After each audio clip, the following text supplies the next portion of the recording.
विश्वं दर्पणदृश्यमाननगरी तुल्यं निजान्तर्गतं पश्यन्नात्मनि मायया बहिर्भूत भूतं यथा निद्रया यः साक्षात् कुरुते प्रबोधसमये स्वात्मानमेवाद्वयम् तस्मै श्रीगुरुमूर्तये नमः।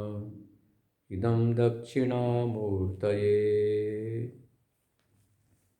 आचार्य का यह बड़ा सुंदर दक्षिणामूर्तिष्टकम है। इसकी फलश्रुति तो यहाँ तक है, जो प्रत्येक दिन श्रवण, अर्थ का मनन, ध्यान, संकीर्तन करता है, सुनता है, अर्थानुसंधान करता है, मनन करता है, ध्यान करता है, संकीर्तन करता है, सर्वात्म भाव को प्राप्त करता है और अष्ट सिद्धियां, अनुनिधियों की प्राप्ति होती है। यह भी फलश्रुति में बतलाया है आगे चलकर। दर्पण दृश्यमान नगरी तुल्यम विश्वम। जिस प्रकार से दर्पण में, शीशे में कोई नगर दिखाई पड़ता है, उसके तुल्य समान ही यह विश्व है। सबसे पहले यहाँ पर एक शीशे के महल का दृष्टांत दिया। शीशे के महल में या दर्पण में, शीशे में, आईने में जो बड़ा भारी नगर दिखाई दे रहा है, या आप आज के समय में मोबाइल ले लो, कंप्यूटर ले लो, टेलीविज़न ले लीजिए, इसके स्क्रीन पर बड़ा भारी यह संसार दिखाई दे रहा है। आप हिमालय को देख रहे हैं, धो धोकर अग्नि जल रही है, जलप्रपात हो रहा है, नदियाँ बह रही हैं, उसमें बड़ी बड़ी नौकाएं चल रही हैं, मछलियाँ तैर रही, पर हाथ से छुओ तो कुछ भी नहीं। तो जिस प्रकार से आईने में, शीशे में तमाम चीज़ें दिखती हैं, नगर दिख रहा है, वन उपवन दिख रहा है, अट्टालिकाएं दिख रही हैं, भवनें दिख रही हैं, राजा रानी दिख रहे हैं, सब दिख रहे हैं, परंतु देखने पर भी उसमें है नहीं। ये हैं कहीं और दिखते कहीं और। ऐसे ही ये जो विश्व है, यह विश्व कैसा है, तो उसको बता रहे माया निजांतर्गतम, आपके अंदर है। एक दृष्टांत दे के समझाया, जैसे आप निद्रित हो गए, सुप्त हो गए। निद्रा बोलते हैं, पहले जागृत समझिए। जागृत बोलते हैं इंद्रिय अर्थोपलब्धि जागरणम, इंद्रियों के द्वारा जो अर्थ की, विषय की उपलब्धि है, उसका नाम है जागरण, जागृत अवस्था। और निद्रिया बोलते हैं कि इंद्रियों का अपने मन में उपसंहार हो जाने का नाम है निद्रा। जब पित्ताख्य नामक तेज के द्वारा यह जो आपका पुरीतत नारी है आच्छादित हो जाती है, तो जब पुरीतति नाड़ी से आच्छादित हो जाता है, पित्त नामक तेज से ढक जाता है, उस समय मन में इंद्रियां विलीन हो जाती हैं। मन विलय नहीं होता है, मन विलय होगा सुषुप्ति आ जाएगी, मन रहता है। तो आप मन से सर्जन करके, साक्षी भाषित हो करके सारे पदार्थों को देखते हैं। ये ख्याल रखना, वेदांत सिद्धांत है। स्वप्न, प्रातिभाषिक और सुख दुख, ये साक्षी भाष्य होते हैं, साक्षी से प्रकाशित होते हैं। मतलब सीधी कहें तो अंतःकरण तद्धर्म और प्रातिभाषिक, और साफ कहें तो अंतःकरण तद्धर्म और प्रातिभाषिक, ये तीनों साक्षी भाष्य कहलाते हैं। अंतःकरण जो हमारा मन हो गया, उसका जो धर्म जो सुख दुख आदि इच्छा उद्देश प्रयत्न, और प्रातिभाषिक चीज़ें ये सब साक्षी भाष्य हैं। तो आपकी इंद्रियां आँख नाक कान तो विलीन हो गई मनी राम में, और मन ही जैसी कल्पना किया। भाई जागृत में आपने बहुत सोचा, बहुत समझा, बहुत विचार किया, पर वो चीज़ आपको मिल नहीं पाई, तो सपने में उसी वासना से वासित होकर आप उन चीज़ों को बनाकर आप जो है ना देखते हैं, अनुभव करते हैं, आनंद उठाते।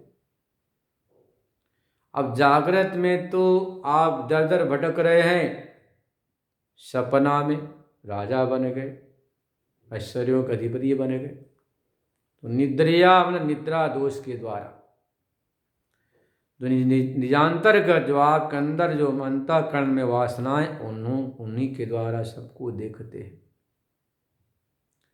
है कुछ नहीं परिभाषित हो रहा। ऐसे ही निजांतर्गत माया, इसको बोले जैविक सृष्टि। सृष्टि दो प्रकार की बताई गई, एक है परमेश्वर कृत,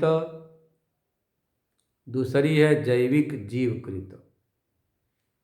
तो परमेश्वर के द्वारा किया गया तो ये जो पूरा ब्रह्मांड है, तस्मात् तस्मात् आत्मना आकाश संभूत, आकाशाद वायु, वायुरग्ने, अग्नयाप, अद्भ्या पृथ्वी, पृथिव्याम सर्वौषधय। इस क्रम से पूरा ब्रह्मांड बना। यह तो ईश्वरीय सृष्टि है, ईश्वर का सर्जन है, विलास है, उल्लास है, उसी का सब कुछ। और दूसरा होता है जैविक, जिसको जीवात्मा ने अपने संकल्प और विकल्प से बनाया है। तो जीवात्मा जो अपने संकल्प विकल्प से जो सृष्टि बनाई है, कुछ जैविक बोलते हैं। जैसे एक सुंदर बालक है, बड़ा लाडला है, बड़ा मीठी बातें बोलता है, अनुकूल आज्ञाकारी है, वह तो ईश्वर कृत है, ईश्वर प्रदत्त है। उसको अपना मान लेना, अपनापन उसके साथ कर लेना, यह जैविक सृष्टि हो गई।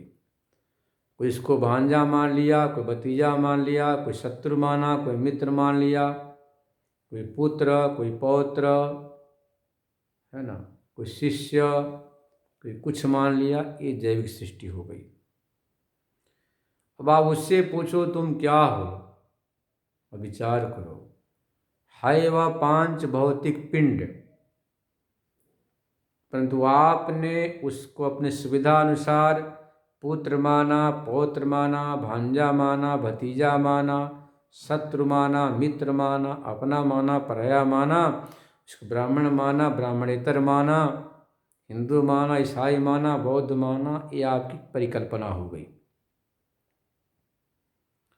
पर आप विचार करो तो निमित्त रूप से वह चैतन्य रूप है, उपादान रूप से पंचभूतात्मक पिंड है। तो निमित्त पर विचार करते हैं तो चैतन्य ही चैतन्य मात्र है, उपादान कारण पर विचार करते हैं तो मात्र पंचभूतात्मक पिंड है। उसी पंचभूतों से पैदा हुआ, उसी से बढ़ रहा, उसी में विलीन हो जाएगा। परंतु जीव की जो परिकल्पना है, अनेक कल्पना करके अनुकूलता होने पर राग, आसक्ति, विनिवेश, और प्रतिकूलता होने पर द्वेष, घृणा, नफरत हो जाती, दूरी बना लेता है। ये दैविक सृष्टि हो गई। तो निजांतर्गत जो जीव की माया है, वह अपनी माया से अनेक प्रकार के संसार को खड़ा कर लेता है। ये भी बड़े मजे की बात है। प्रत्येक आदमी अपनी ही माया से अपने संसार में उलझा हुआ है। उसी अपनी जो माइक है, दुनिया उस माइक दुनिया के इर्द गिर्द घूम रहा है। सुबह से शाम तक, जागृत से सोने तक और जीवन से मौत तक उसी अपनी माइक दुनिया को संवारने में, संजोने में, बढ़ाने में, बचाने में, व्यवस्थित करने में लगा हुआ है। और उसे पता ही नहीं कि मौत पल भर में खेल समाप्त कर देगी। पक्की बात है ना भाई। जो मौत है, मृत्यु देवता है, क्षणार्धम न जानामि विधाता किम करिष्यति। एक पल का भरोसा नहीं, विधाता क्या करेंगे। एक पल का भरोसा नहीं, विधाता क्या करेंगे। एक क्षण का, एक पल का आपको भरोसा नहीं है, फिर भी आप उलझे हुए हैं, उसी माया में लगे हुए हैं। यही तो आश्चर्य है। जो विद्वान होता है, समझदार, वह शरीर को प्रारब्ध के ऊपर छोड़ देता है। प्रारब्धम वपु पुष्यति। प्रारब्ध ही वपु का पोषण करता है और वह भगवान के चिंतन में डूब जाता है, परम आनंद में खो जाता। जैसे दुनिया वाले अपनी दुनिया बनाकर उसी धन दौलत व्यवस्था में मस्त व्यस्त रहते हैं। अब तो सबके दुनिया छोटा सा मोबाइल हो गया ना, इसी में सब व्यस्त मस्त रहते। क्या ज्ञानी, क्या ध्यानी, क्या विज्ञानी। ये तो माया। दुर्गा सप्तशती में कहा गया है, ज्ञानिनापि चेतांसी देवी भगवती ही सा बलादाकाश मोहाय महामाया प्रयच्छति। बड़े बड़े ज्ञानियों के चित्त को वो जो महामाया है मोह में फेंक देती है। तो वही तो महामाया है। यहाँ बता दिया आचार्य ने कि भाई निजांतर्गत है, माया से बाहर उद्भूत ऐसा यह देखता है, पश्चन देखता है। यह साक्षात्कृति प्रबोध समय, जिस समय अपने स्वस्वरूप का साक्षात्कार करता है, उस समय कैसा आत्मानम अद्वयम, अद्वय जो आत्मा है, परम आनंद की अनुभूति होने लग जाती। तस्मै श्री गुरुमूर्ति, ऐसे जो गुरुमूर्ति साक्षात दक्षिणामूर्ति, गुरु रूप तो दक्षिणामूर्ति, ऐसा अर्थ करना। गुरु स्वरूप कौन है? दक्षिणामूर्ति। समान विभक्तिकत्वानाम अभेदान्वय, ये नियम है। तो समान विभक्ति दोनों होने से अभेदान्वय कर लेना कि गुरु मूर्ति स्वरूप जो दक्षिणामूर्ति है, सौम्य मूर्ति। नियम है ईश्वरो गुरुरात्मेति मूर्ति भेद विभागिनी। उसी चैतन्य का तीन स्वरूप आत्मा रूप से सुनता है, गुरु रूप से उपदेश करता है और वही ईश्वर रूप से शासन करता है। जो गुरु रूप है, ऐसा जो दक्षिणामूर्ति, उस स्वरूप को नमः नमस्कार है। चल आगे की बात सुनेंगे। ओम शांति शांति शांति।